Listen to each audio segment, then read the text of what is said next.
Tired of wondering where all those completed tasks disappear to in Asana? Let's cut straight to the chase and show you exactly how to find them so you can track progress, analyze your team's performance, and keep your projects sparkling clean. First things first, you need to open the Asana project you are working on and look for the filters icon. It usually appears near the top right corner of the screen, right next to sort. Click on it. A drop-down menu will appear by default. You are probably viewing only incomplete tasks. Change this by selecting all tasks from the drop-down menu. This ensures you will see all of the tasks in your project. Now, all tasks in the project are displayed, including those already completed. Completed tasks might appear slightly faded or have a line through them, depending on your Asana settings.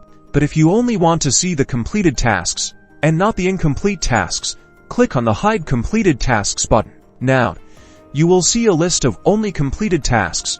This allows you to review your team's accomplishments. Scroll through the list to review the completed tasks. To examine a specific completed task in detail, simply click on it. The task details will appear on the right side of your screen, allowing you to review comments, attachments, and any other relevant information. And there you have it, a quick and easy way to find and review completed tasks in Asana, helping you stay organized and on top of your project's progress. Make sure to check out our other Asana tutorials for more productivity tips.